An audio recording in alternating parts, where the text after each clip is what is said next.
Little Leo lived in a cozy village. The village was called Willow Creek. It was a very pretty place indeed.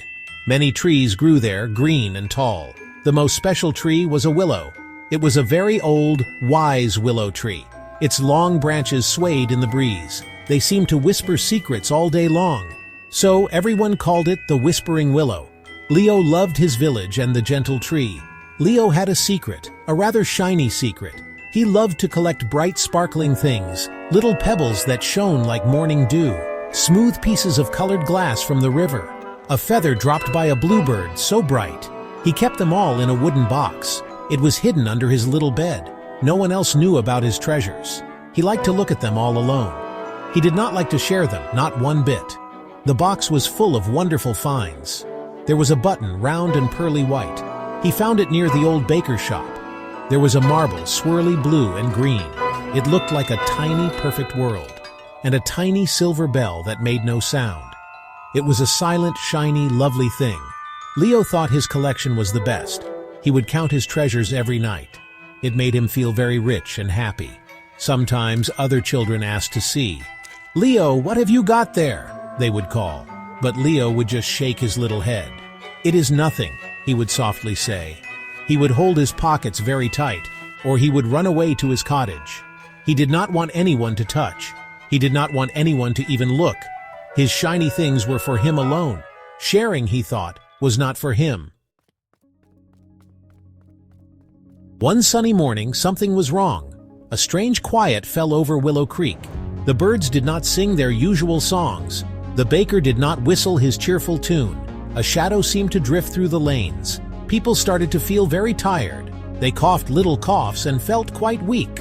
First, it was old Mrs. Higgins by the pond. Then young Tom, the farmer's sturdy son. A mysterious illness had arrived. Soon, many people in Willow Creek were ill. They lay in their beds, pale and sad.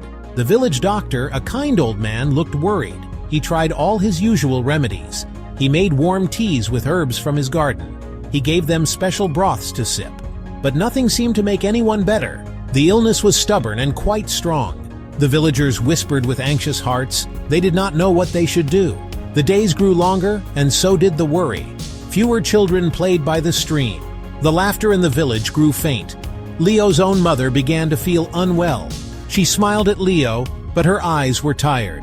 Leo felt a little knot of fear inside. He still looked at his shiny things, but they did not make him feel so happy now. The village needed help, real help. Everyone felt a deep sense of despair. Old man Fitzwilliam, the wisest in the village, spoke. He had seen many seasons come and go. "We must ask the Whispering Willow," he said. His voice was shaky but full of hope. "The willow has stood for many long years. It has seen much and knows many things. Perhaps it holds the secret to this cure." The villagers looked at each other. It was their only hope, their last chance. They decided to go to the ancient tree. The very next morning, they all gathered. The sick were helped by the healthy ones. They stood in a circle around the great tree. The Whispering Willow's leaves rustled softly. It was as if it knew they had come. Old man Fitzwilliam stepped forward slowly. "Oh, wise willow," he said, his voice clear, "our village is sick. We need your help. Can you tell us how to make them well?" A hush fell over all the people there. The branches of the willow swayed gently. A soft sighing sound came from its leaves. It was like 1,000 tiny whispers. The villagers listened with all their might. Then a clear whisper seemed to rise above. "A special potion can bring back the light. 3 treasures are needed, rare and bright. Find them quickly, with hearts so true." The words were soft, like a gentle song. Hope began to bloom in every heart. The willow whispered more of the secret. First, a pebble kissed by the morning sun. It must shine with a golden, warm glow. Second, a shard of a fallen moonbeam, cool and silver like night's gentle smile. Third, a feather dusted by a distant star. It must sparkle with a tiny bright light. These 3 things, when mixed with care, will banish the sickness from the air. The villagers wondered where such things could be. Leo stood at the edge of the small crowd. He listened to the willow's soft words. His heart gave a little jump, then a thump. A pebble kissed by the sun? He had one. It was golden and warm in his secret box. A shard of moonbeam? He had a piece of glass. It was smooth and silvery, just like the moon, and a star-dusted feather, so very bright. His special bluebird feather sparkled so. All the ingredients were in his box.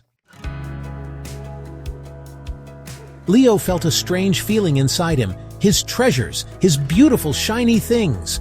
The willow said they were needed for the cure. He thought of his mother, pale in her bed. He thought of his friends, too weak to play. He loved his treasures more than anything, but he also loved his village very much. He looked at his hands, then at the willow. Sharing them meant he would not have them. It was a very hard thing to decide. He remembered Mrs. Higgins giving him a sweet bun. He remembered Tom helping him fix his kite. The baker always gave him a warm smile. The villagers were kind. They were his friends. They needed these things to get better. His shiny things were pretty.